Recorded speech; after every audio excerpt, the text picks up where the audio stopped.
What is going on, guys? Welcome to your 80-second Java tutorial, and in this tutorial I'm going to be teaching you guys about exception handling. Now what exception handling is pretty much a way to handle errors. Now an error and an exception are the exact same things. So pretty much, why would we want to handle an error? Well, when the user does something they're not supposed to do, we don't want to get an error, or else the program would just shut down and it'll stop running. We want a way to do something like if they divide by 0 or click something they're not supposed to click, then we don't want the program to shut down. We want to be able to tell them they're wrong and tell them to fix their mistake. So let's go ahead, and I'm going to use scanner. So I'm going to go ahead and import java.util. I'll just import everything because I'm lazy. And now let's just go ahead and let's begin making our system. So scanner, I'm going to name it input equals new scanner, and as parameters type system.in. And now we have an input variable called scanner. So what do we want to do? Well, let's just go ahead and make a little program to divide by two numbers. So system out print line, and go ahead and print just give them a prompt like enter first num. And now for the first num, just put int num1 equals input dot next int bam. And now whatever they type for the first number is going to be the, let's see, numerator. And now let's go ahead and copy this, duplicate it, and go ahead and set this equal to num2 and give them a new prompt and our second number. And now let's go ahead and make a new sum equal to num1 divided by num2. So now we got a little program if we go ahead and print out the sum. So system out print line, and go ahead and print the sum, and we will run this and test it and make sure it's working. So why does it say num1? Oh, here we go. So now let's go ahead and test this real quick and see if it works. Okay, enter first number 12, enter second number 3, and it gives us an answer of 4. So this works fine. But if we run it again and we go 12, and for a denominator we give it 0, remember you can't divide by 0, it gives you an exception like this. So this pretty much shuts down our whole program. And what if we built a huge program for analyzing the stock market, and it was awesome, and then some idiot tried to divide by 0 and the whole thing just shut down? Well, that wouldn't be good. So we need a way to kind of handle these errors and tell the user, alright, don't do that, but we're not going to shut down the program, we're actually going to fix your problem. Well, in order to handle exceptions, you need to learn something called try and catch. What try and catch means is pretty much just like it is. You try a bit of code, and if you have an error, instead of shutting down your program, you're going to catch that error and do something with it. So here's how you do this.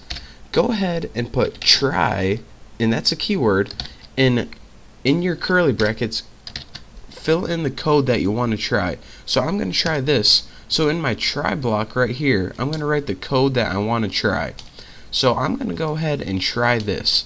And what this try means and what this code block means, if you have an error anywhere in here, what we want to do is catch this error. So go ahead and write catch after this, and there always needs to be a catch after a try. And there can be something called a finally too, but for now, remember, there always needs to be a catch after a try. And for catch, what do we want to catch? We're going to want to catch all errors. And in order to catch all errors, remember, they're called exceptions. Type exceptione. And why do you need to write this? There's actually different types of errors, like arithmetic error, I think one's called input error or something like that. But if they make a math error or if they click something wrong, there are different types of errors. But if you want to catch all of them, this means if they do anything wrong at all. This is just the broad exception class right here. So let's just go ahead and catch that, and the E is pretty much if you want to print out E or something like that. But if they have any errors, what do we want to do? let's type system out print line. We'll just type something like you can't do that, and let me fix this. So what this pretty much means is try this. If you have an error, do this. If not, if you try this and it works good, then this is never gonna run at all. So let me show you that. I'm gonna try this and I'm gonna enter 12, 3, bam, 4. This catch right here never runs at all.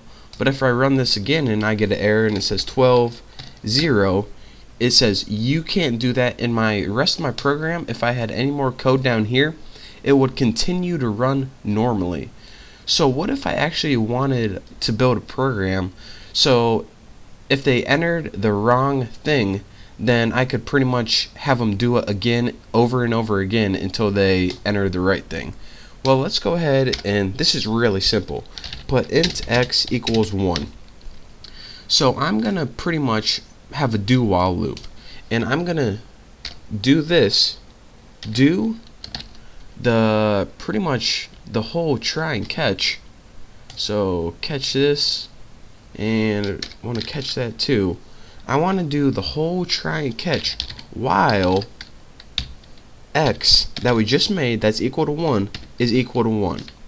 So I'm going to do that over and over again while this is equal to 1. But the thing is, if it continues to execute successfully, I'm going to set this equal, the x equals 2. So as soon as it runs successfully, I'm going to set this x equal to 2, and it says, alright, that's the point in time when I stop. So here is a way where we can keep running this program over and over again until we get the right input. So if you had a really dumb user, the program will look something like this. Run sample. Alright, enter first number. 12, 0. Oh, you can't do that. Try again. Okay. Enter first number again. Let me expand this a little bit. 43, 0. Oh, nope, you can't do that. Enter first number again. And it's going to keep trying and trying. So let's go ahead and do this right. So put like 40 and 10. Bam, 4. So that is how we can keep kind of prompting the user to do it correctly. And let me review this one more time. How I did this is I pretty much put, alright, what do I want to do over and over again? Well, I want to try this code, and if this code runs successfully, I'm going to change this variable. But if this code does not run successfully, then I'm going to print out an error, and this never even runs, since you get an error in this and this, and when it tries to divide the sum, this is where the error happens, right here on this line. So this x never gets set equal to 2. So that is why x is still equal to 1, and that is why the do while loop is able to run over and over again. But as soon as this whole thing, okay, good, bam, we finally made it all the way, x equal to 2, and then it looks alright. Is x equal to none? X equal to 1? Nope. Alright, then we can finally exit this bad boy. So that's pretty much your basics of try catch. It pretty much, I mean, it's pretty simple. Try this. If you get an error, do this. I mean, how easy is that? There's actually a little bit more to it, and I'll probably be covering that in the next tutorial.